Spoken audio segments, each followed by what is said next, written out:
राजचंद्र स्वरूपे में भावना भवनाशिनी असंग संगति यत्र परमात्मा प्रकाशिनी समस्त वस्तुमानाय तमोग्ने वितविद्विषे श्रीमते वर्धमानाय नमो नमितविद्विषे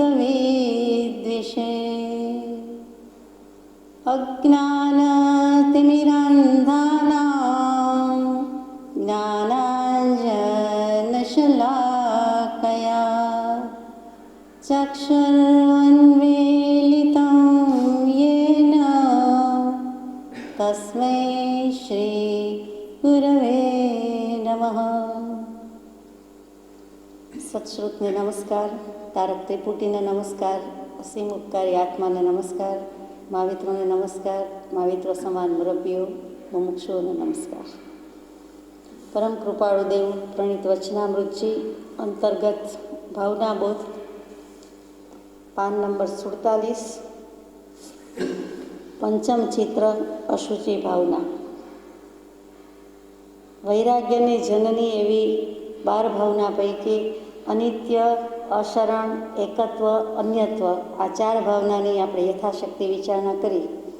હજુ દૃઢ નિર્ધાર ન થયો હોય કે સ્વ તે સ્વ ને પર તે પર, તો પરમ કૃપાળુ 5મું લખે છે તે અશુચિ ભાવના। ગીતિવૃત્ત ગીતિ નામના છંદમાં મૂક્યું છે। ખાણા મૂત્ર ને મળની રોગ જરાનું નિવાસનું ધામ, કાયા એવી ગણીને માન ત્યજીને કર સાર્થક આમ। મળમૂત્રને રહેવાનું અને રોગ અને વૃદ્ધાવસ્થાને જો કંઈ રહેવા યોગ્ય સ્થળ હોય તો તે પોતાની કાયા છે, શરીર છે, દેહ છે, તન છે, વપુ છે, જે છે તે છે, જે લઈને આપણે બેઠા છીએ તે છે, એ આ બધું જ એમાં ભરેલું છે। કાયા એવી ગણીને માન ત્યજીને કર સાર્થક કામ, એવી કાયાનું માન, એનું અભિમાન શું રાખવાનું છે, એ મૂકીને સાર્થક કલ્યાણ કરી દેવાનું છે। માન શબ્દ ઉપરથી કામ લીધું છે કે માન માં અભિમાન, માં માપવું, તોલવું, જોખવું, તો કે અભિમાન છોડી દે અને પછી તું તોલી જો, જોખી જો કે દેહ ચડે, દેહની અશુચિ ચડે કે આત્માની અનંત શક્તિ ચડે, તો આ અશુચિ સામે અનંત શક્તિ ચડી જવાની છે। એટલે માન કહેતા અભિમાન, માન કહેતા માપી જો, જોખી જો, તોલી જો, અને પછી આ રીતે તું સાર્થક કરી જા। વિશેષાર્થમાં મળ અને મૂત્રની ખાણ રોગ અને વૃદ્ધતાને રહેવાના ધામના જેવી કાયાને ગણીને હે ચૈતન્ય તેનું મિથ્યા માન ત્યાગ કરીને સનતકુમારની પેઠે તેને સફળ કર। અહીંયા દૃષ્ટાંત બોધ જ છે એટલે સનતકુમારને યાદ કર્યા છે। એ ભગવાન સનતકુમારનું ચરિત્ર જુઓ, પરમ કૃપાળુદેવનો વિનય। હનુમાનજી તો ભગવાન હનુમાન, ભરતેશ્વર તો કે ભગવાન ભરતજી। અહીંયા ભગવાન સનતકુમારનું ચરિત્ર અહીંયા આગળ અશુચિ ભાવની પ્રામાણિકતા બતાવવા માટે આરંભાશે। સનતકુમાર બ્રહ્માના માનસ પુત્રોમાં સના, સનતકુમાર વગેરે 4 પુત્રોની 3 પુત્રોની બહુ વાત આવે, અને ઉપનિષદકારોએ એમના સાથેના સંવાદ દ્વારા બોધ આપવામાં કંઈ બાકી પણ રાખ્યું નથી। અહીંયા તે સનતકુમારની વાત નથી, અહીંયા જે વાત છે તે જે આ ઉત્સર્પિણી કાળમાં 12 ચક્રવર્તી થાય તેમાં 4થા નંબરના ચક્રવર્તી સનતકુમારની વાત છે।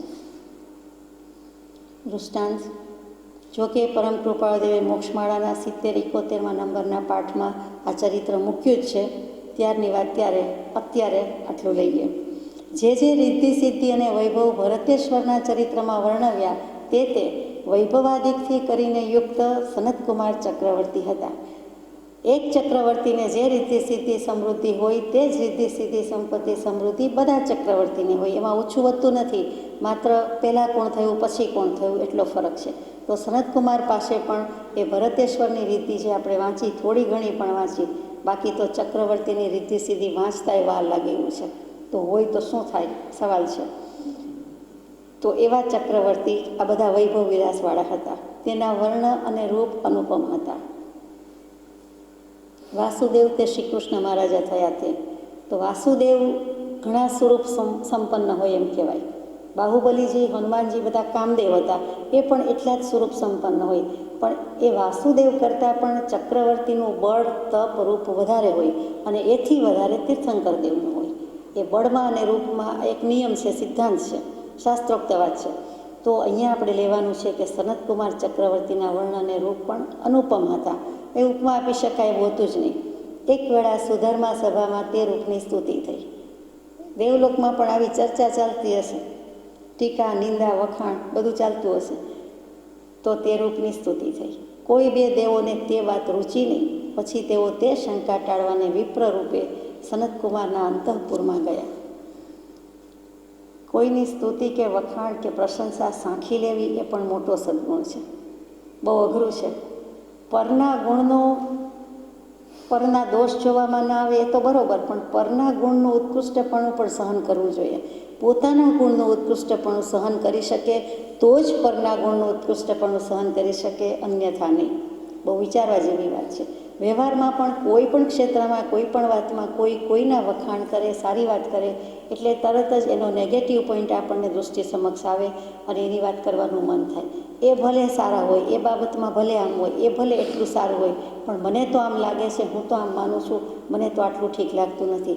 એટલે તરત જ પોતાના ગુણની ઉત્કૃષ્ટતા આડી આવે છે અને પરના દોષ જોવાની દૃષ્ટિ ડેવલપ થયેલી જ છે, વધારે ડેવલપ થાય છે. દેવલોક પણ બાકાત નથી, કેમ કે કશાય વગેરે તો છે, પામેલા છે નહીં. તો ત્યાં પણ આ સભામાં વખાણ સાંભળીને થયું કે હો જાય એટલે પરીક્ષા કરવા માટે વૈક્રિય રૂપ ધારણ કરી શકે છે. એટલે વિપ્ર રૂપે ફરીથી બધા બ્રાહ્મણના વેશમાં જ આવે છે. એક જોવા જેવું છે, કેમ કે બ્રહ્મ વિદ્યાના જાણકાર કહેવાય અને કેવી રીતે કોને જ્ઞાન આપવું, લેવું, દેવું, પૂછવું, ઇન્ટરવ્યૂ લેવા એની કળામાં જાણે કે માહેર કે પારંગત હોય એવું પણ લાગે.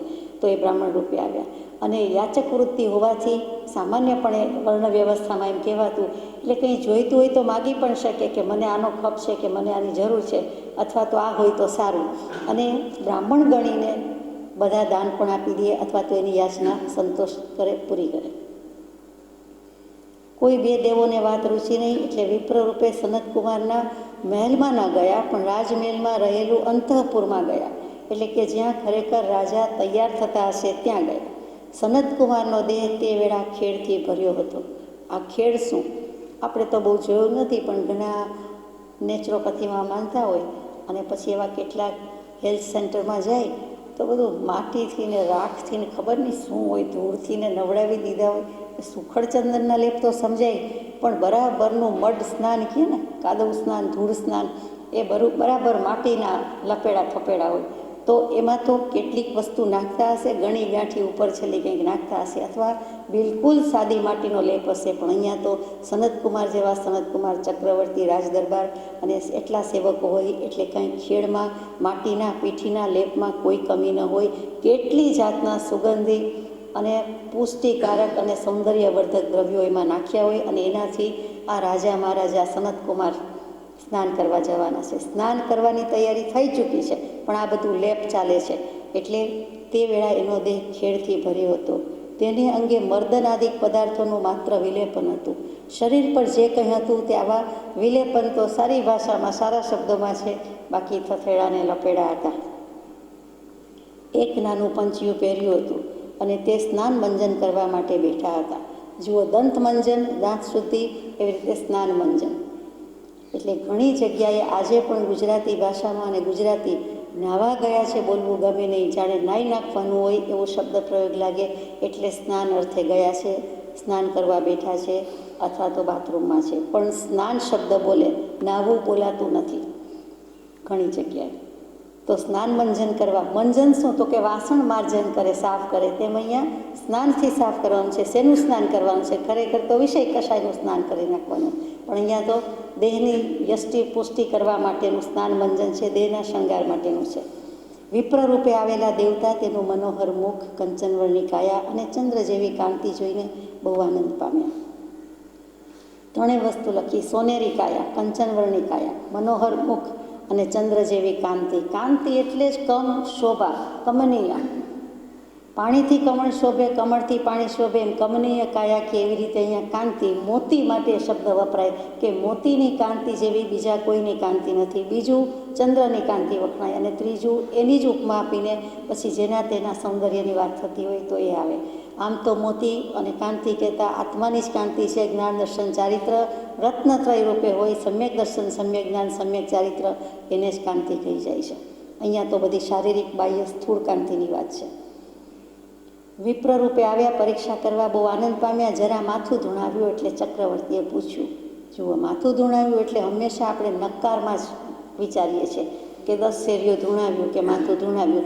માથું ધૂણાવ્યું બંને રીતે હોય, પોઝિટિવ અને નેગેટિવ. હકારનું પણ હોય, ખુશી આનંદનું પણ હોય અને તિરસ્કાર ધિક્કારનું નકારનું હોય. એટલે કંઈક આપણે સંમત ન થતા હોઈએ તો પણ માથું ડોલાવી દઈએ, હલાવી દઈએ કે આમાં પડવા જેવું નથી, અથવા આમાં હું માનતો નથી, આ સંમત નથી, અથવા આની સાથે માથાકૂટ નથી કરવી, અથવા આ મને ગમતું નથી, આ પસંદ નથી, કાંઈ પણ નેગેટિવ ફોર્મમાં. અને પોઝિટિવ હોય ત્યારે ખુશીથી હલાવે. એ હલાવ્યું કહેવાની બદલે કૃપાળુદેવ ધૂણાવ્યું કહે છે કે હો, આ તો ખરેખર રૂપ, વર્ણ, કાંતિ વગેરે છે. ચક્રવર્તીએ પૂછ્યું, તમે માથું કેમ ધૂણાવ્યું? દેવોએ કહ્યું, અમે તમારા રૂપ અને વર્ણ નિરીક્ષણ કરવા માટે બહુ અભિલાષી હતા. સ્થળે સ્થળે તમારા વર્ણરૂપની સ્તુતિ સાંભળી હતી. આજે તે વાત અમને પ્રમાણભૂત થઈ, એથી અમે આનંદ પામ્યા. અહીંયા 2 દેવ પરીક્ષા કરવા એમ વાત આવે છે. કેટલીક જગ્યાએ એક જ દેવ પરીક્ષા કરવા આવ્યા એમ પણ કદાચ વાંચવામાં આવશે. અને એ એક દેવ વિપ્ર થયા, વળી વૃદ્ધ વિપ્ર થયા. વળી એવો ખુલાસો કરે છે કે નાનપણથી આપની કીર્તિ પ્રશંસા સાંભળી હતી, પણ મારી બાલ્યાવસ્થા, યુવાવસ્થા વીતી ગઈ, વૃદ્ધાવસ્થાને આરે આવ્યો. ચાલતા ચાલતા હવે હું પહોંચ્યો. આખી જિંદગી ચાલી ગઈ, આટલા 40, 50, 60, 70 વર્ષ ગયા ત્યારે હું આપની પાસે પહોંચી શક્યો છું. એવી પણ એક વાત આવે છે. અહીંયા તો પરમ કૃપાળુદેવે જે લખ્યું છે તે યથાતથ્ય. એટલે જે વખાણ સાંભળ્યા હતા એ પ્રમાણભૂત થઈ, એ સાબિત થઈ ચૂક્યું, એ સફળ છે, એમ જ છે, એથી વિશેષ છે પણ ઓછું નથી. માથું ધૂણાવ્યું કે જેવું લોકોમાં કહેવાય છે તેવું જ રૂપ છે, એથી વિશેષ છે પણ ઓછું નથી. સનતકુમાર સ્વરૂપ વર્ણની સ્તુતિથી પ્રભુત્વ લાવી બોલ્યા, તમે આ વેળા મારું રૂપ જોયું તે ભલે, પરંતુ હું જ્યારે રાજ્યસભામાં વસ્ત્ર અલંકાર ધારણ કરી કેવળ સજ્જ થઈને સિંહાસન પર બેસું છું ત્યારે મારું રૂપ અને મારો વર્ણ જોવા યોગ્ય છે. અત્યારે તો હું ખેડભરી કાયાએ બેઠો છું. શરૂઆત ક્યાંથી કરી કૃપાળદેવે કે સનતકુમાર સ્વરૂપ વર્ણની સ્તુતિથી પ્રભુત્વ લાવી બોલ્યો. સ્વરૂપ વર્ણ, પોતાના રૂપ અને વર્ણ, આત્માના રૂપ વર્ણ નહીં. પોતે જેને મારી માની છે એવી કાયા, એના રૂપ, રંગ, દેખાવ, વર્ણ જોઈને પ્રભુત્વ લાવી બોલ્યા. પ્રભુત્વ એટલે ત્યાં મોટાઈ આવી ગઈ, અભિમાન આવી ગયું, પ્રભુતા આવી ગઈ. ખરા અર્થમાં પ્રભુતા નહીં, પણ સાર્કેસ્ટિક સેન્સમાં લખ્યું છે કે પ્રભુત્વ લાવી બોલ્યા. મોટા થઈને બોલ્યા, મોટા ભા થઈને બોલ્યા. એટલે માન ચડી ગયું, અભિમાન આવી ગયું કે તે રૂપ જોયું એ તો કાંઈ નથી. અત્યારે જુઓ છો એ તો અમે હજી કંઈ પહેરી ઓઢીને બેઠા નથી કે આ રીતે બેઠેલા છીએ. સનતકુમાર કહે છે ખેડભરી કાયા લઈને બેઠા છીએ, પણ રાજ દરબારમાં આવશો ત્યારે બધા વસ્ત્ર ઘરેણાથી સજ્જ હશે તો ત્યારે જોવા યોગ્ય છે, અને ત્યારે તમે આવજો. જો તે વેળા તમે મારા રૂપ વર્ણ જુઓ તો અદ્ભુત ચમત્કારને પામો અને ચકિત થઈ જાઓ.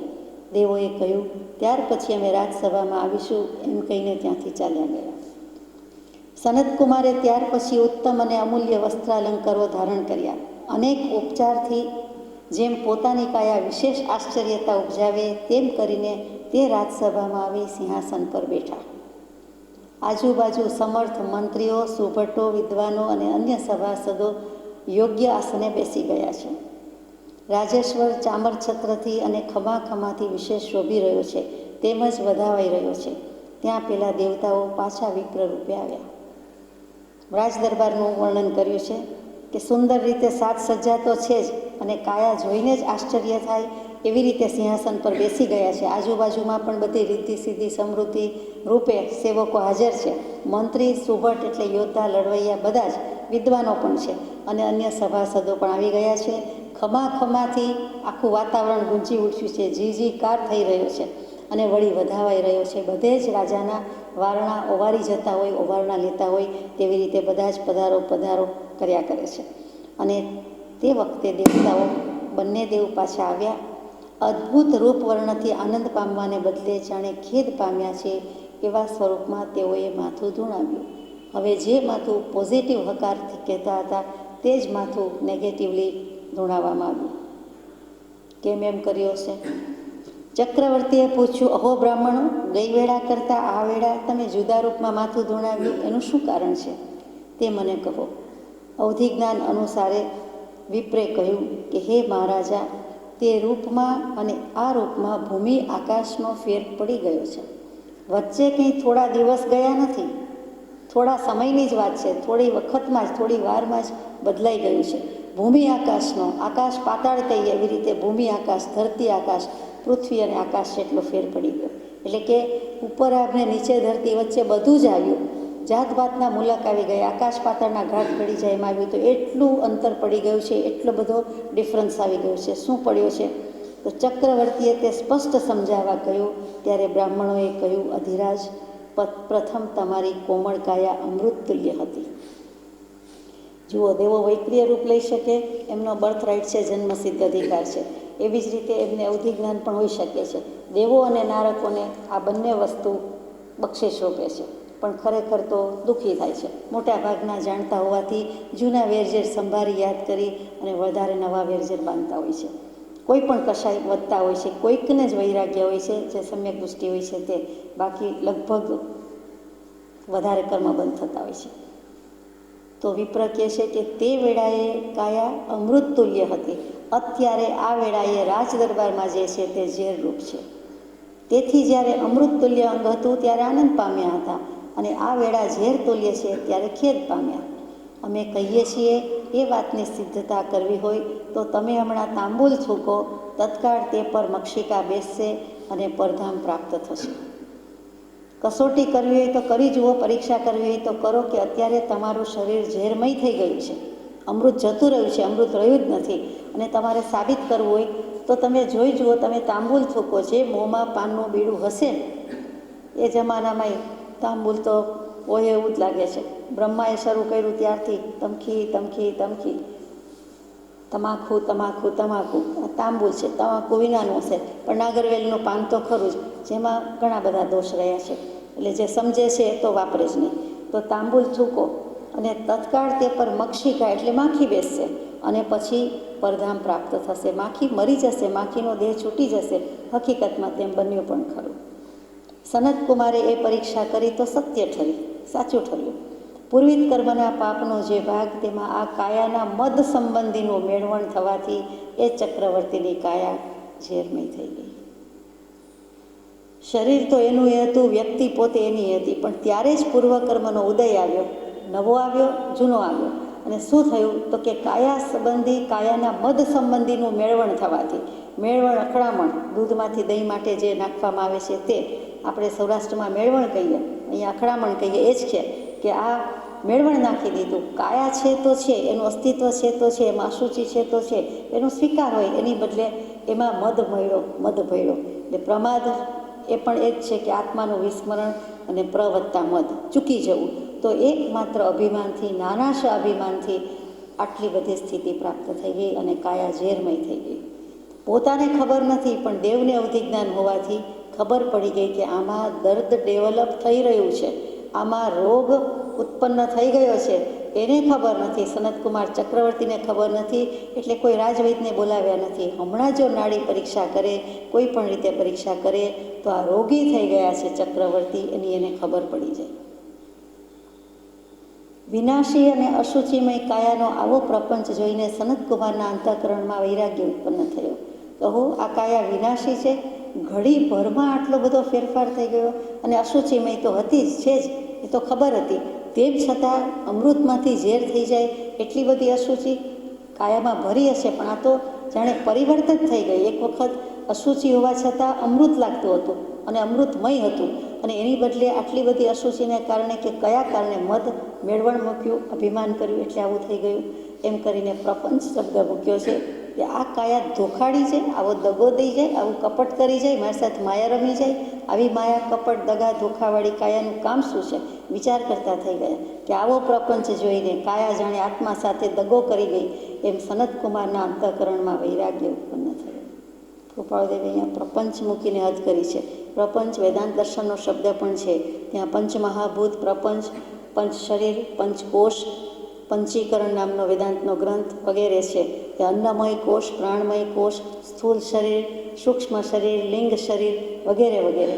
આપણને અહીંયા અભિપ્રેત નથી એટલે એમાં જતા નથી. એ અર્થમાં પણ મૂકી દીધું કે આ જોઈ લ્યો, આ દેહમાં, આ કાયામાં જે બીજું સૂક્ષ્મ શરીર રહેલું છે, સ્થૂળ શરીર છે, લિંગ શરીર છે, એનો પ્રપંચ તો જુઓ, આ પંચમહાભૂતની માયા તો જુઓ, એ પણ અર્થ થાય. અને એ જોઈને સનતકુમારને વૈરાગ્ય થયું. કેવળ આ સંસાર તજવા યોગ્ય છે. બધા કેવા બૂઝી જનારા સરળ જીવો છે. જરાક વારમાં નિમિત્ત મળ્યું, જોયું, જાણ્યું, ત્યાં તરત જ થઈ ગયું કે હો, આ કાયાના માયામાં કરવા જેવું જ શું છે? આ કાયા માળો છે અને માળો મારો નથી, જે ગઈકાલે વાંચ્યું તે. એ અભિમાન તરત જ આમાં આવી ગયું. હવે માપી જોયું, એને દેહને આત્મા વચ્ચેને જાણે કે તોલવા જોખવા બેઠા હોય અને તરત જ થઈ જાય છે. આ સંસાર તજવા યોગ્ય છે. ત્યાં સંસાર તજવા યોગ્ય છે, સંસાર ભાવ તજવા યોગ્ય છે, દેહ ભાવ તજવા યોગ્ય છે. અને એ તજવું હોય તો મારે શું કરવું? આવીને આવી કાયા ધારણ કરી, આવાને આવા શરીર ધારણ કર્યા, અનંતકાળ મેં કાઢી નાખ્યો.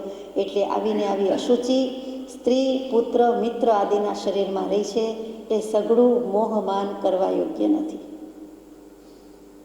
પોતાના શરીરમાં રહી છે તો સ્ત્રી, પુત્ર, મિત્ર અને ચક્રવર્તીની રિદ્ધિ સિદ્ધિ સમૃદ્ધિ.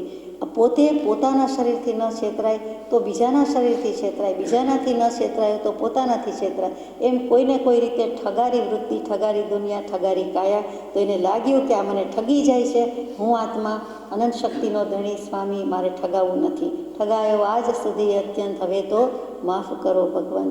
બીજા ખાતામાં જ ખતવણી થઈ. કાયા ખાતે જ બધા રકમ ભરી છે, હવે આત્મા ખાતે ભરવી છે. એવો કંઈક તીવ્ર ભાવ આવી ગયો, તીવ્ર વૈરાગ્ય આવી ગયો. અને કહે છે કે સઘળું શરીર સંબંધી વાત ચાલે છે. મોહ માન કરવા યોગ્ય નથી. મોહ કહેતા મારી કરવા યોગ્ય નથી અને માન કહેતા સારી કહેવા યોગ્ય નથી.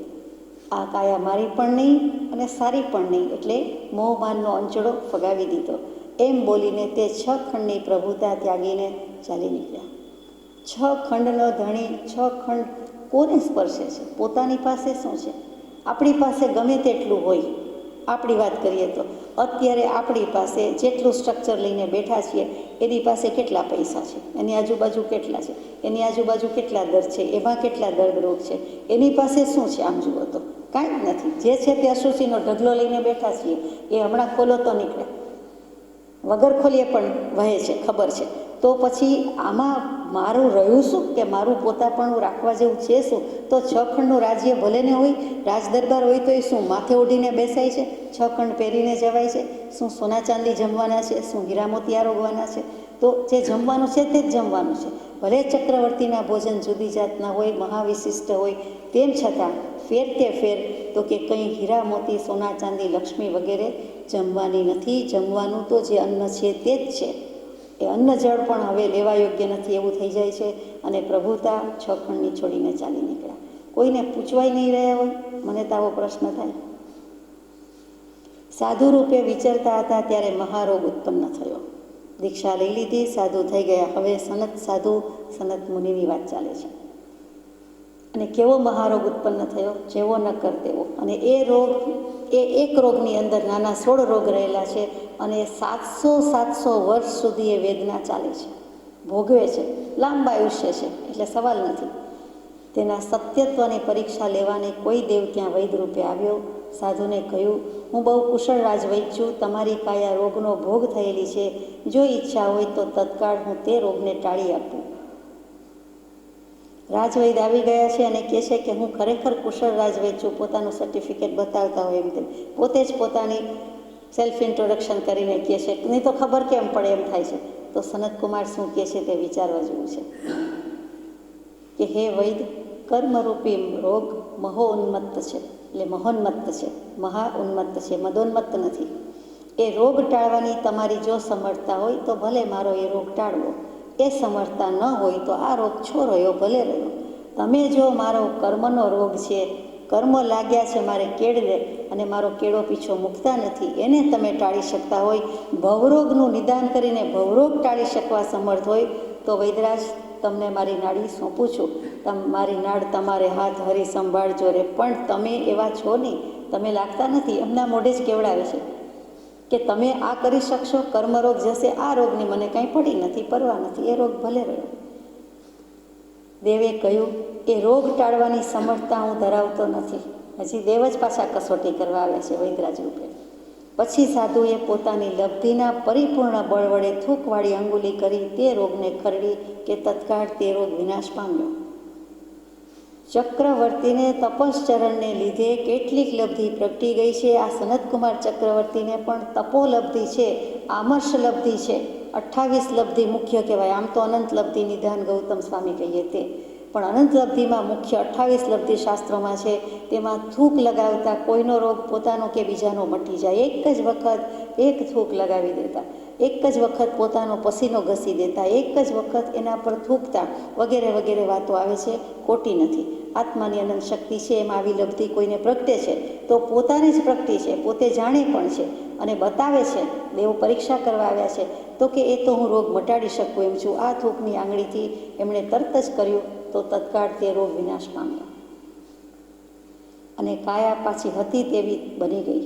પછી તે વેળા દેવે પોતાનું સ્વરૂપ પ્રકાશ્યું, ધન્યવાદ ગાઈ વંદન કરી પોતાના સ્થાનકે ગયો. ચક્રવર્તીએ તેને કરી બતાવવા કસોટી પરીક્ષામાં પેપર લખવું પડે, આપવું પડે, એટલે સફળતા માગવા માટે, બીજાને બોધ આપવા માટે કરી બતાવ્યું. પણ લબ્ધિ ફોરવાય નહીં. લબ્ધિ ફોરવે એટલે એ પણ પ્રમાદ છે અને એના ફળ ભોગવવા પડે. તો સનતકુમારની સાધનામાં આટલો ભંગ પડ્યો. હવે કરી બતાવવાની શું જરૂર હતી? પણ એક કથાનક છે, દૃષ્ટાંત છે. કરી બતાવ્યું અથવા તો કંઈ બતાવ્યું હોય કે જુઓ હું આનાથી કરી શકું એમ છું, પણ મારે એ મટાડવો નથી.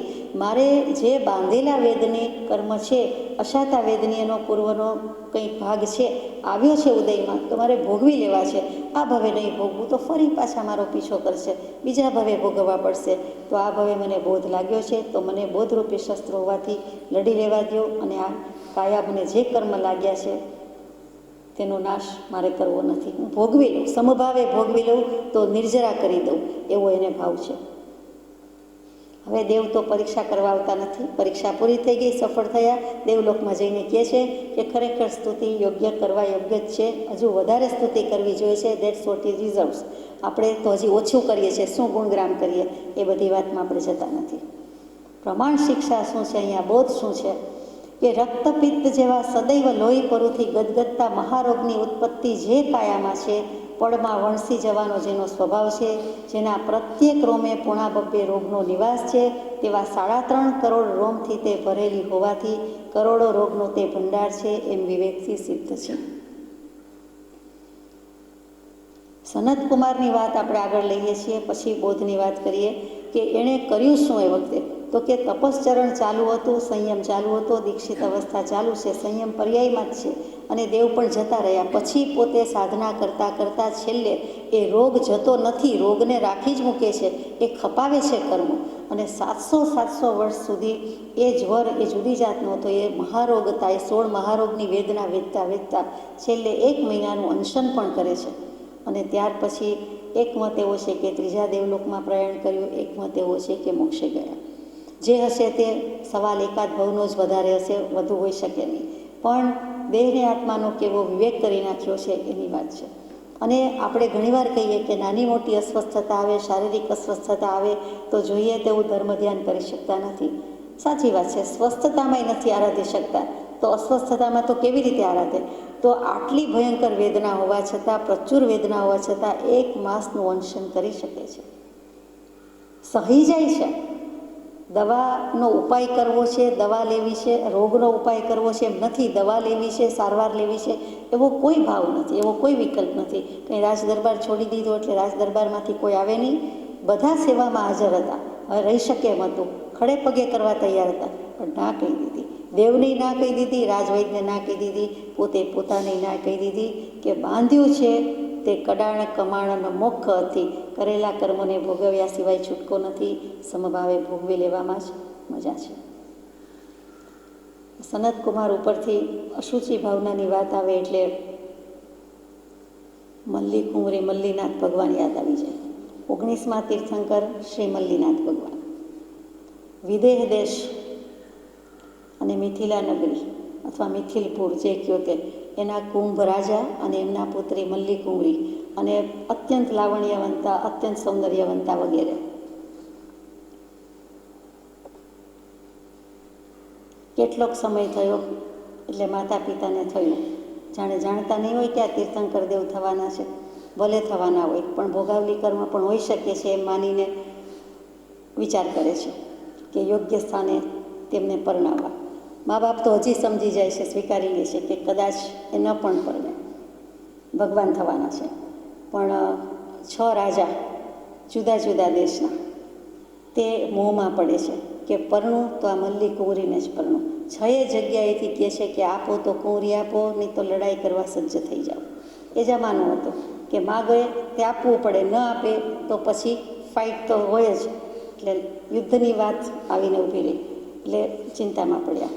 કોણ કોણ 6 રાજા હતા? તો કે જે વખતે 18 મોટા દેશનું ભારત રાજ્ય કહેવાતું હતું, ભારત દેશ કહેવાતો હતો, તેમાં કોશલ દેશ કહેતા અહીંયા પ્રાંત કે રાજ્ય, તો કે કોશલ દેશની સાકેતપુર નગરી અને એના પ્રતિબુદ્ધ રાજા, અંગ દેશની ચંપા નગરી અને એના ચંદ્રચીય રાજા, કુણાલ દેશની સાવત્થી નગરી એના રૂપી રાજા, કાશી નગરી કાશી દેશ એની વારાણસી નગરી એના શંખ રાજા, કુરુ દેશ હસ્તિનાપુર અધીન શત્રુ રાજા, અને છેલ્લું પંચાલ દેશ એની કંપિલપુર નગરી અને એના જીત શત્રુ રાજા. આ 6 કહે છે કે મારે મલ્લીકુંવરી જોઈએ. મલ્લીકુંવરી માતા પિતાને ચિંતા ન કરવા સમજાવે છે અને બધાને બોલાવવાનું કહે છે. 6 રાજાને નિમંત્રણ આપવામાં આવ્યું, આવી ગયા. 6ને જે આવાસ આપે છે તે આવાસનું નામ છે મોહનઘર. ક્યાંક અશોકવાડી આવે છે, ક્યાંક મોહનઘર આવે છે. મોહનઘર વધારે બેસે છે કે જ્યાં મોહ થાય તેવું જ છે. અને એ મોહનઘરમાં 6 જણાને મલ્લીકુંવરીએ પોતે કરાવડાવેલી પોતાના જેવી, પોતાના જેવડી ફૂલ સાઇઝની, લાઈફ સાઇઝની સુવર્ણ પ્રતિમાજીના દર્શન થાય, દેખાય તેવી મૂકેલી છે. તો 6 પોતપોતાના રૂમમાંથી, જુદા જુદા આવાસમાંથી જુએ છે કે અહો આ મલ્લીકુંવરીની પ્રતિકૃતિ આવી છે, તો એ પોતે કેવા હશે એમ માનીને ત્યાં જાય છે. 6ને વારાફરથી બોલાવે છે. અને એ પ્રતિમાજી થોડીક પોલી રાખી છે, નક્કર નથી, થોડીક પોલી છે. એ પોલાણમાં દરરોજ જમીને પોતે 1 કોળિયો અનાજ એમાં નાખી દે. અનાજનો 1 કોળિયો, રાંધેલું અન્ન, ઘઉં ચોખા કોરા નહીં. હવે 5-15 મિનિટમાં આપણને એની દુર્ગંધ આવે. એ બનતું હોય તો દુર્ગંધ આવે, ખાલી પડ્યું હોય તો દુર્ગંધ આવે, ખુલ્લું પડ્યું હોય તો વાસ આવે.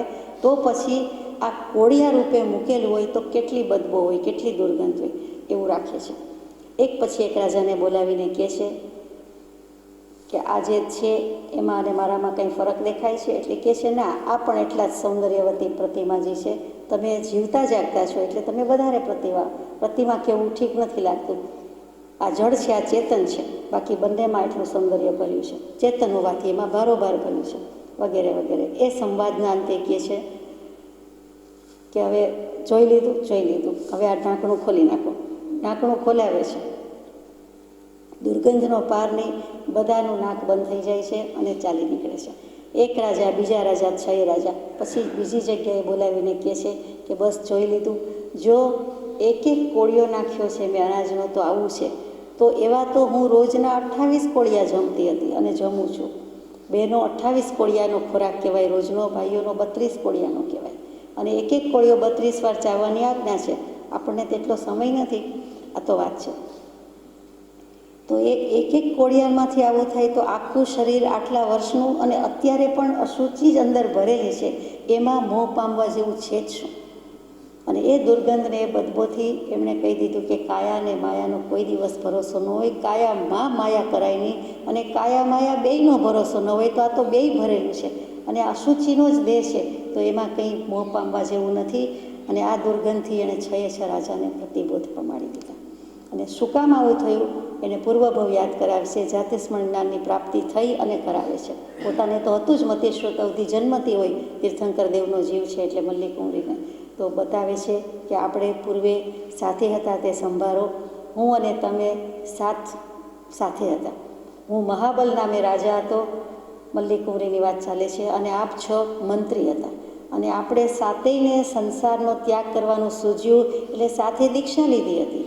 સાથે જ ફ્રેન્ડશીપ હતી, રાજા મંત્રી તરીકે રાજ કર્યું અને ત્યાર પછી વહીવટ કારભાર એ બધું છોડી દેવા યોગ્ય છે માનીને આપણે સંન્યસ્ત અવસ્થા સાધુપણું મુનિપણું કર્યું.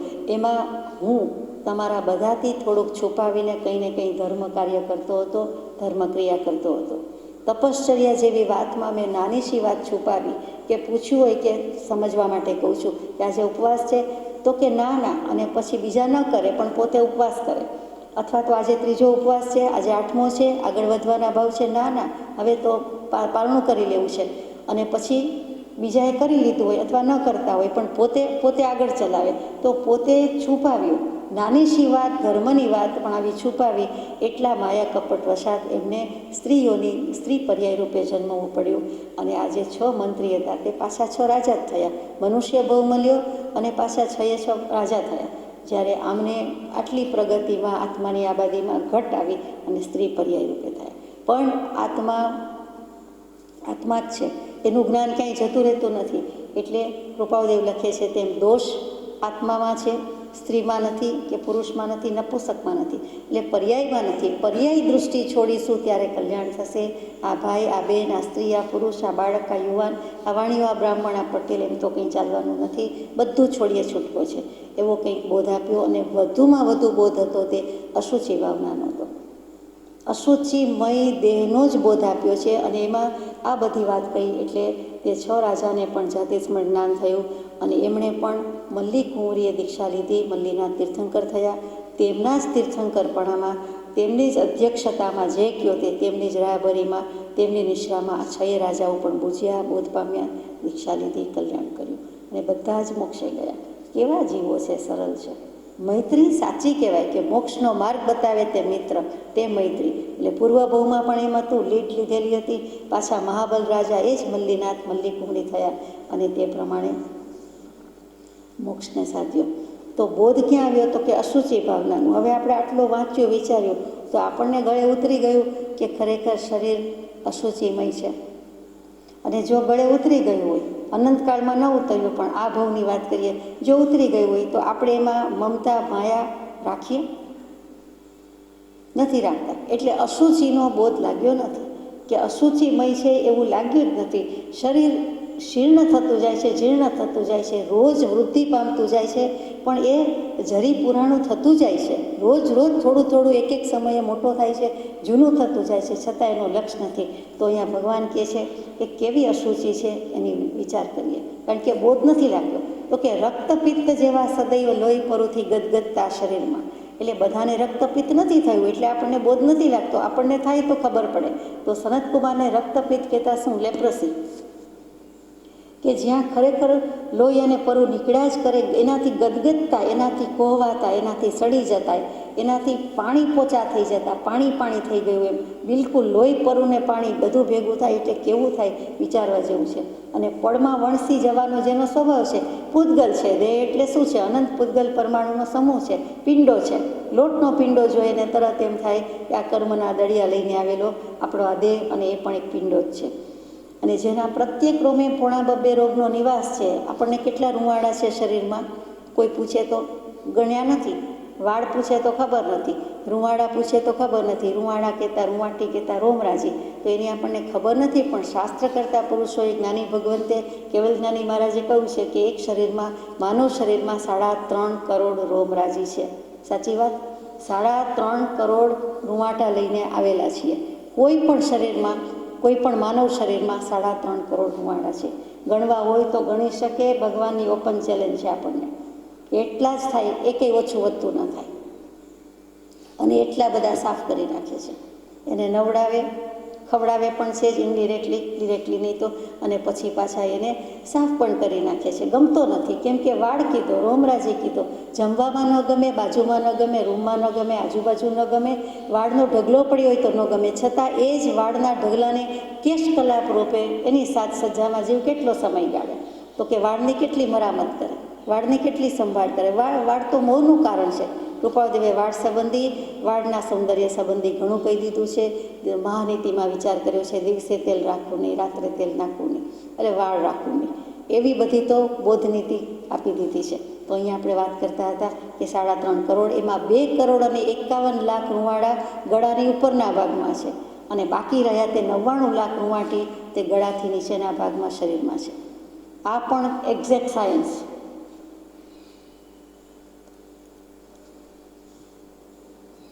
અને કરોડો રોગનો તે ભંડાર છે. એક માનવ શરીરમાં 3.5 કરોડ રોમરાજી, એક રોમરાજીમાં 1.2 રોગનો નિવાસ. 3.5 ગુણ્યા 1.2 કરીએ અને લાખ કરોડના ગુણાકાર કરો એટલે 5,68,98,584 રોગ આપણા શરીરમાં રહેલા છે. અને કોઈ પણ મેડિકલ વર્લ્ડમાં જાઓ અને પૂછો તો એ 5,68,00,000 અને આગળ જે છે તે એટલા રોગ હજી સુધી શોધી શક્યા નથી. જ્યાં રોગને દર્દની જ ભાન નથી, ખબર નથી, ભણતરમાં આવતું નથી, શિક્ષણમાં સમાવેશ થતો નથી, તો એના ઉપાય, એના નિવારણ તો આપણે જ ક્યાંથી? આટલા રોગ વિશે જ જાણતા નથી, અભ્યાસક્રમમાં છે નહીં. આ તો કેવલજ્ઞાનીના જ્ઞાનમાં છે. તો હજુ એકલી આંખમાં 96 રોગ છે.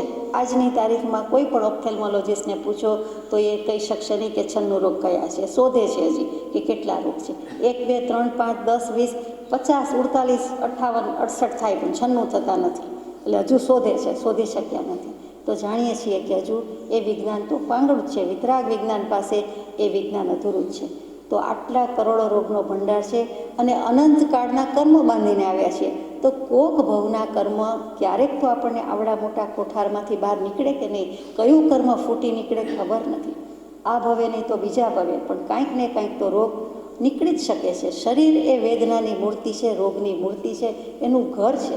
નથી નીકળ્યા તે મહાભાગ્ય, સદભાગી કે આપણને આ ભવે હજુ એવા કોઈ રોગ આવ્યા નથી કે નીકળ્યા નથી. એમ વિવેકથી સિદ્ધ છે. અન્ન આદિની ન્યૂનાધિકતાથી તે પ્રત્યેક રોગ જે કાયામાં દેખાવ દે છે, મળમૂત્ર, નરક, હાડ, માંસ, પરુ અને શ્લેષ્મથી જેનું બંધારણ ટક્યું છે, ત્વચાથી માત્ર જેની મનોહરતા છે, તે કાયાનો મોહ ખરેખર વિભ્રમ જ છે. ખરે લખ્યું છે, ખરેખર નહીં. હમણાં કૃપાળદેવ ખરે યાદ કરે છે. ખરે એટલે નિશ્ચયથી પાકું કરો, ચોખ્ખું છે અને પાકું કરો. વધારે તો પાકું શબ્દ, શુદ્ધ અને નિશ્ચય એ ખરેનો અર્થ છે. ખરેખર, ખરેખાત અને અહીંયા ખરે. ખરે કેટલાકનું લાસ્ટ નેમ પણ હોય છે. એ વિભ્રમ જ છે, એ મોહ છે, એ માયા છે, એ મમતા છે, એ મિથ્યાત્વ છે. એ એક વહેમમાં જીવી જાય છે, બફમમાં રહે છે, પણ ત્વચાથી ઉજળું દેખાય છે, ત્વચાથી સારું દેખાય છે. ઉપલક જે ભાગ દેખાય છે એટલે જે કંઈ છે તે બાહ્ય છે, ઉપલક છે, પણ અંદર જુઓ તો પોલમ પોલ છે, અશુચિનો ભંડાર જ રહેલો છે. સનત કુમારે જેનું લેશ માત્ર માન કર્યું તે પણ જેથી સંખાયું નહીં, તે કાયામાં અહો પામર તું શું મોહે છે, એ મોહ મંગળદાયક નથી.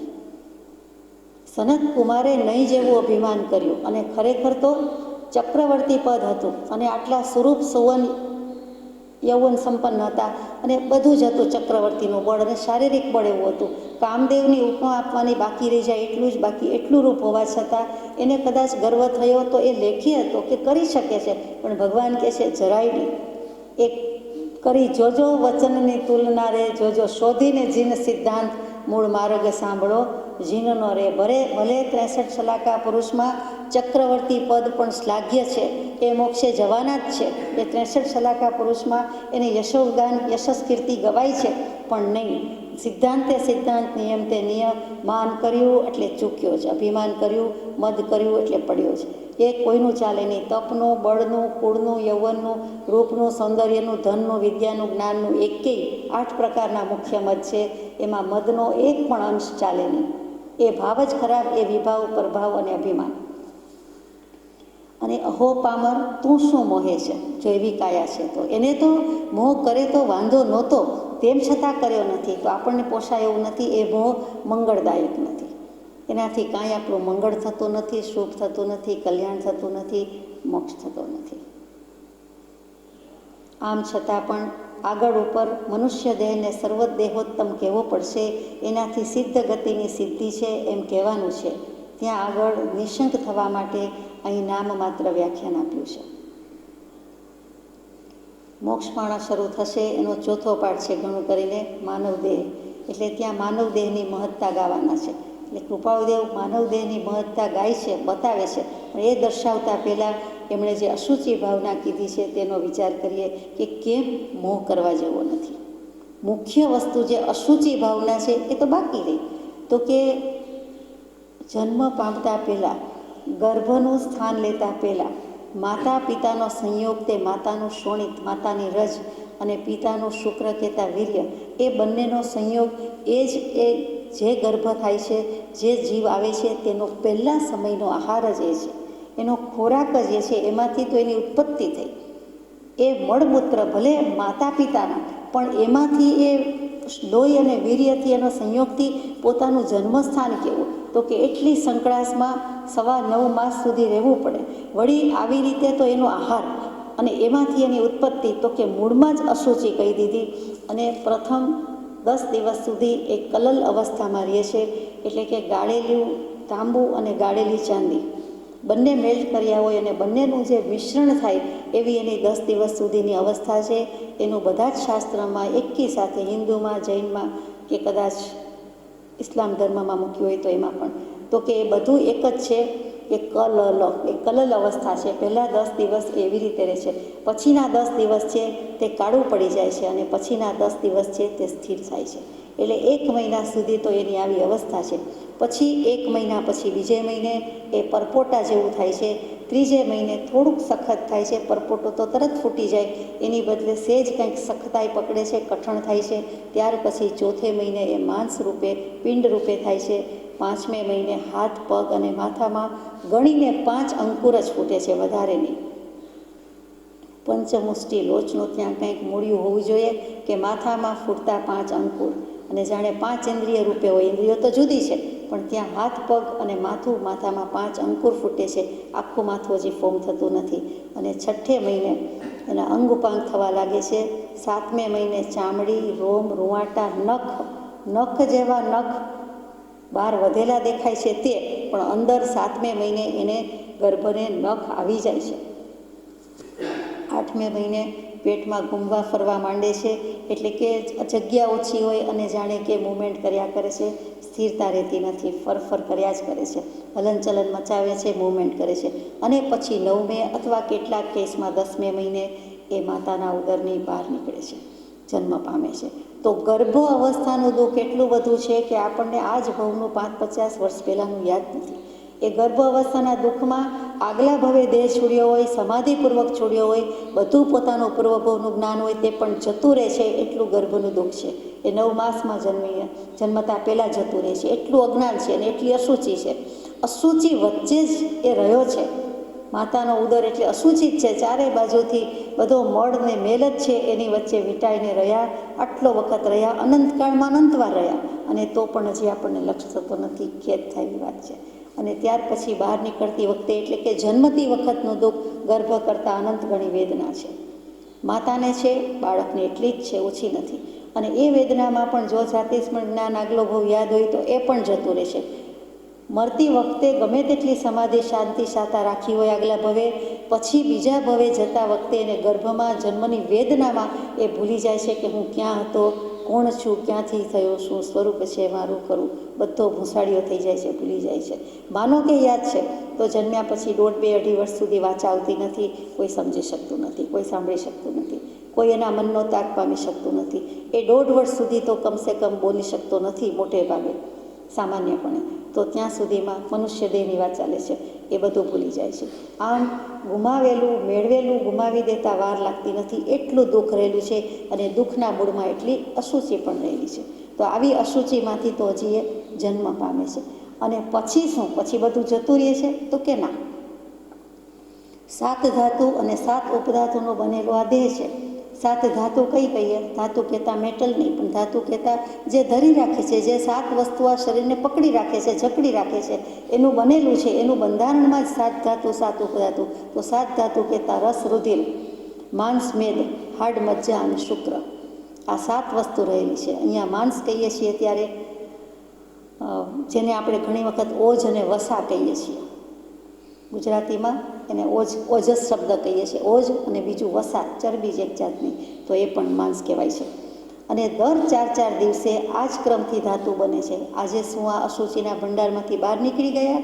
જી ના, આજે અશુચિનો જ ઘર છે, નિવાસ છે, મહેલ છે. આ અશુચિ ચાલુ જ છે, દરેકને ચાલુ છે. તો કે દર 4 દિવસે જે કંઈ ખોરાક લેવાય છે એમાંથી પહેલાંમાં પહેલો રસ બને છે. પછીના, અને રસ કેવી રીતે બને? તો કે પિત્તનો એ ગુણ છે કે રસ બનાવી શકીએ છે. તે જ શરીરની આ બધી બોલબાલા છે, પચાવવાનું કામ કરે છે. પછી રસમાંથી એ લોહી રુધિર રૂપે થાય. બીજા 4 દિવસ, 4-4 દિવસનો જ ક્રમ છે. પછીના 4 દિવસે માંસ, પછી મેદ, પછી હાડ, પછી મજ્જા, અને છેલ્લે વીર્ય કહેતા શુક્ર થાય છે. એટલે જ વીર્યને રક્ષા કરવાની જ્ઞાની પુરુષની આજ્ઞા છે કે સ્ત્રી હોય કે પુરુષ, પણ એની શક્તિ વેડફાઈ જાય એમાં મજા નથી, એમાં આનંદ નથી. એ અશુચિ જ છે, પણ એ સદુપયોગ થવો જોઈએ, દુરુપયોગ થવો ન જોઈએ. એટલે ત્યાં પણ આજ્ઞા કહી દીધી છે કે કેટલી બધી શક્તિનું બળ, એનું એસેન્સ, એનું વર્ક, અને એનો નાશ કરવા જેવું નથી. એ તો બ્રહ્મચર્ય પાલનની આજ્ઞા કીધી છે. 7 પ્રકારની ચામડી. કોઈને કોઈ રીતે સ્કિનમાં કંઈ દર્દ, રોગ થાય છે ત્યારે વિચાર આવે છે કે કયું ક્યાં થયું? તો કે ચામડીના 7 પડ. એ 7 પડમાં એક પડ તો બધાને ખબર છે, પણ જે ઉપર દેખાય છે તે ભામની, એટલે ઉપલી, જે અત્યારે આપણને બહારથી કોમ્પ્લેક્શન દેખાય છે, જેવું દેખાય છે, કાળું, ધોળું, ઘઉંવર્ણું, નીલું, બ્લુ વગેરે, તો એ બધું જ ભામની કહેવાય છે. એ ઉપલી ચામડી છે. પછી એની નીચે બીજું પડ છે તે લાલ, એ રક્તવર્ણ છે. એમાં શું છે? તો કે રક્તવર્ણમાં તલ, મસા વગેરે થતું હોય છે, તે બીજું પડ કહેવાય છે. તલ થાય છે તે બીજા પડમાં થાય છે. દેખાય છે ઉપર, પણ છતાં ઉપલું પડ તે ઉપલું પડ, એ પડની ઉપર જાણે કે મૂળ પોત હોય ને એના ઉપર એમ્બ્રોઇડરી કરી હોય કે પેઇન્ટ કર્યું હોય તેમ મૂળ વસ્તુ તો છે જ, એ ચામડી છે, એની ઉપરનું આ ડાઘ ડૂઘ દેખાય છે તે તલ, મસા વગેરે. આ જ્ઞાનીનું જ્ઞાન જુઓ. પછી ત્રીજું પડ શ્વેત છે, નીચે જતા જઈએ છીએ, એટલે ચર્મદળ, એટલે જે કંઈ ચામડીના કેટલાક વિકારો થાય છે કે રજ ચોટી જાય છે, આપણને ઉપર ચોટી ગઈ છે એમ લાગે છે, ખરેખર નીચે પણ આ બધી પ્રક્રિયા ચાલુ છે. ચોથું પડ છે તે તામ્રવર્ણી, કે જેમાં કોઢ અથવા તો સફેદ ડાઘ વગેરે રોગ થાય છે તે. અને 5મું છેદ નામનું પડ, કે જે પડની અંદર 16 રોગ, મહારોગ સનતકુમાર ચક્રવર્તીને થયા હતા. એટલે કેવી દારૂણ વેદના હોય, ભયંકર વેદના હોય, ઉપરથી નથી. ચોથા પડમાં કોઢ કહીએ, સફેદ ડાઘ કહીએ તે, અને એનાથી પણ નીચેનું 5મું પડ, અને તેમાં 16 પ્રકારના મહારોગ થયા તે છેદ. અને 6થું પડ છે તે રોહાણી, કે જેમાં ગુમડા વગેરે થાય છે. દેખાય છે તો ઉપર, પણ 6થા પડ સુધી થયું હોય છે. માટે જ એ પરુ પાસ, શું કહો છો આપ, બધું પાકી જાય છે વગેરે, પાચ થઈ જાય છે, અને પછી પરુ કઢાવવા જવું પડે છે કે પોતે કાઢે છે વગેરે, કે ગમે તેમ કાં તો સુકાવી દે છે, બાળી નાખે છે, કે બહાર કાઢી નાખે છે. તો એ શું છે? તો કે 6 પડ વિંધીને એ ભરાઈ ગયું હોય છે. એટલે મોટું ગુમડું, એટલે ઘણીવાર ઊંડો ઘા કહીએ છીએ, કંઈ વાગે છે ત્યારે પણ બહુ ઊંડો છે એમ કહીએ છીએ. 6થા પડ સુધી પહોંચી જાય છે તે. અને 7મો સ્થૂળ દૃષ્ટિએ દેખાય છે તે વિદ્રધિ જે કહીએ છીએ તે. કાંઈ પણ નાનું માખી કરડી ગઈ ને, મચ્છર કરડી ગયો ને, જંતુ કરડી જાય ને, જે કાંઈ ઉપલબ્ધ દેખાય છે તે બધું એમાં મૂકેલું છે. તો 7 પ્રકારની ચામડી, ચામડીના પડ, અને એક શરીરમાં, આપણા શરીરમાં આ બધી અશુચિની વાત છે કે 300 હાડકાં, 300 સાંધા, 900 સ્નાયુ, 500 માંસપેશી છે, 700 શીરા છે, શીરાના 4 સમૂહ છે, 6 મૂળ છે, 7 તો કાલેયક છે. કાલેયક શબ્દ જુદો લાગે એટલે માંસના ખંડ છે. અને 80 લાખ કરોડ રોમ છે. એટલે જે આપણે નાના મોટા વાળ કહેતા હશું, કોઈને એમ થાય કે માથાના વાળ ગણ્યા હશે તો એને 3.5 કરોડ કીધા હોય એવું લાગતું નથી, પણ 80 લાખ કરોડ રોમ, એ કઈ જાતના રોમ તે ભગવાન જાણે. શરીરમાં તો ઘણું સૂક્ષ્મ રહેલું છે. સૂક્ષ્મમાં સૂક્ષ્મ રક્તવાહિની, એની પણ સંખ્યા ભગવાન મૂકે છે. પછી આમાશય જે કહીએ છીએ ત્યાં 16 તો આંતરડા કે અવયવ રહેલા છે. આપણને 2 આવડે, નાનું મગજ, મોટું મગજ, નાનું આંતરડું, મોટું આંતરડું, તો ભગવાન કહે છે 16 રહેલા છે. અને 7 જગ્યાએથી દુર્ગંધના સ્થળ છે. પછી સ્થૂણા, સ્થૂણા એટલે મોટો શબ્દ લાગે, પણ આપણે જેને દોષ કહીએ છીએ, પ્રકૃતિ દોષ કહીએ છીએ, તે વાત, પિત્ત અને કફ, એ પણ આ શરીરમાં રહેલા છે. 107 મર્મસ્થાન છે. કોઈક મર્મસ્થાન પર ઘા પ્રહાર થાય અને કોઈનો દેહ છૂટી જાય છે, તો એ 107 રહેલા છે. એક વેત કે એક હાથ જેટલી જગ્યાએથી પડે, પણ મર્મસ્થાન પર વાગે, ઘવાય, તો ત્યાં ને ત્યાં એનું મરણ નીપજે છે.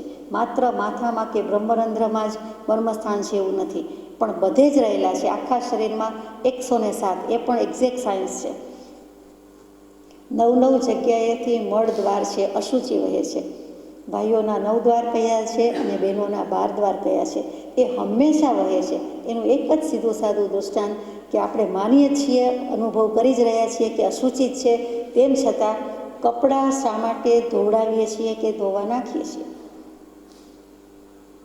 કપડામાં શું બગડી જાય છે? ઘણા તો એકવાર પહેરીને પણ ધોવામાં નાખે, ઘણા 1 દિવસ પહેરીને, ઘણા 2-4 દિવસ પહેરીને, વગેરે વગેરે. શું છે?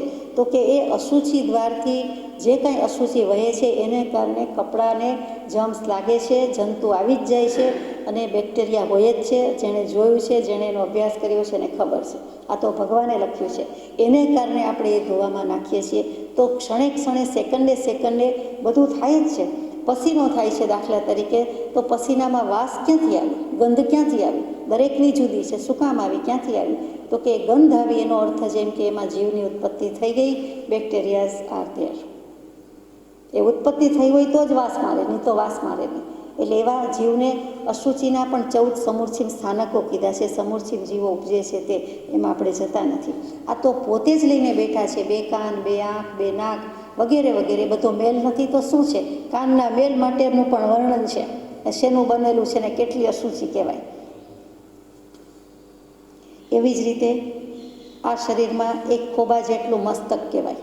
ખોબો અંજલિ પ્રમાણ, એટલે એને ખોબો જ કહેવાય કે બીજું કંઈ? તો કે એના જેવડું મસ્તક છે. દરેકે પોતાના સાઇઝ સ્ટ્રક્ચર પ્રમાણે વિચારવાનું છે. અને એક ખોબા જેટલો મેદ રહેલો છે શરીરની અંદર, એટલી ચરબી છે. એક ખોબા જેટલું ઓજ છે. એક ખોબા જેટલું મસ્તક આવી ગયું. એક ખોબા જેટલું વીર્ય છે. એક ખોબા જેટલું, કેટલીક જગ્યાએ 3 ખોબા જેટલું લખ્યું છે, કોઈક જગ્યાએ વધારે છે તો કે વસા છે. એક જાતની ચરબીની વાત આવી. અને 3 ખોબા પિત્ત છે. કોઈને આટલું પિત્ત નીકળે તો એમ થાય કે હવે પૂરું થઈ ગયું. વધુ વોમિટ થાય, વધુ પિત્ત નીકળી જાય તો એમ થાય હવે તો કાંઈ નથી. પણ શરીરમાં રહેલું જ છે, નીકળે છે ત્યારે ખબર પડે છે. અથવા જરૂર કરતાં જે ટેવાઈ ગયા છીએ શરીર અને શરીરની અશુચિથી, એટલા પિત્ત કરતાં વધુ માત્રામાં થાય છે ત્યારે સમજાય છે કે પિત્તનો પ્રકોપ છે, જોર પકડ્યું છે, એસિડિટી થઈ છે વગેરે વગેરે. કેટલું તો ત્યાં સ્થિતિ કરીને પડેલું જ છે. 8 શેર લોહી છે. દરેકે પોતાનું જે સ્ટ્રક્ચર છે એ પ્રમાણે ગણવાનું છે. તો પોતાના શરીરમાં 8 શેર લોહી પડેલું છે, 16 શેર મૂત્ર પડેલું છે અને 24 શેર વિષ્ટા પડેલી જ છે. એવું નથી કે રોજ રોજનું સાફ થઈ જાય. કેટલુંક તો છે ને છે. હવે મને આપ્યો અને 32 દાંત અને 20 નખ. આ બધાને અશુચિ જ ગણાવી છે. આ બધામાંથી અશુચિ વહેતી જ રહે છે.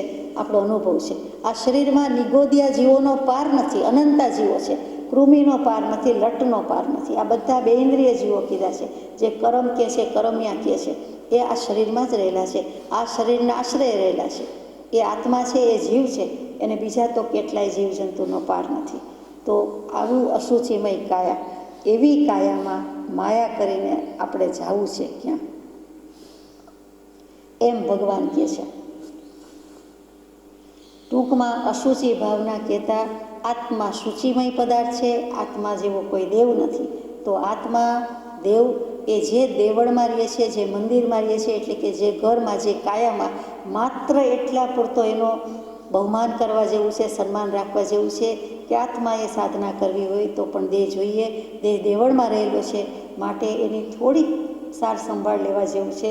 વિશેષ આસના વાસનામાં પડવા જેવું નથી. ભૂલ ત્યાં જ થાય છે. ભેદરેખા ત્યાં જ સૂક્ષ્મ કે પાતળી બની જાય છે કે થોડુંક ધ્યાન રાખવા જતાં વધારે ધ્યાન રાખીએ છીએ, વધારે પડતું ધ્યાન રાખીએ છીએ. ભગવાન કહે છે કે મનુષ્ય એટલે 2 હાથ, 2 પગ, 2 આંખ, 2 કાન, 1 મુખ, 1 ઓષ્ઠ, 1 નાકવાળા દેહનો અધીશ્વર એમ નથી. પણ એનો મર્મ જુદો જ છે. જો એમ અવિવેક દાખવીએ તો પછી વાનરને મનુષ્ય ગણવામાં દોષ શું? એ બિચારાએ તો એક પૂંછડું પણ વધારે પ્રાપ્ત કર્યું છે. પણ નહીં, મનુષ્યત્વનો મર્મ આમ છે. વિવેક બુદ્ધિ જેના મનમાં ઉદય પામી છે તે જ મનુષ્ય. મન દ્વારા કર્મોને ઉશ બાળી નાખે છે તે મનુષ્ય. બાકી બધા એ સિવાયના દ્વિપાદ રૂપે પશુ જ છે, 2 પગા પશુ જ છે. મેધાવી પુરુષો નિરંતર એ માનવત્વનો આમ જ મર્મ પ્રકાશે છે. ડાયા, શાણા, બુદ્ધિશાળી પુરુષો માનવતાનો અર્થ આ જ કરે છે. રહસ્ય આ જ છે. વિવેક બુદ્ધિના ઉદય વડે મુક્તિના રાજમાર્ગમાં પ્રવેશ કરાય છે અને એ માર્ગમાં પ્રવેશ એ જ માનવદેહની ઉત્તમતા છે. તો પણ સ્મૃતિમાન થવું યથોચિત છે કે તે દેહ કેવળ અશુચિમય તે અશુચિમય જ છે, એના સ્વભાવમાં અન્યત્વ નથી. દેહ તો અશુચિમય જ છે, દેહ કોઈ દિવસ શુચિમય થયો નથી, થવાનો નથી, અન્યત્વ નથી, બીજું નથી, અશુચિત છે, તેના સ્વભાવમાં અન્યત્વ નથી. અહીંયા અશુચિ ભાવના વિશેનું આપણું યત્કિંચિત વિચારણા પૂરી કરીએ છીએ. સજાત્મ સ્વરૂપ પરમ ગુરુ.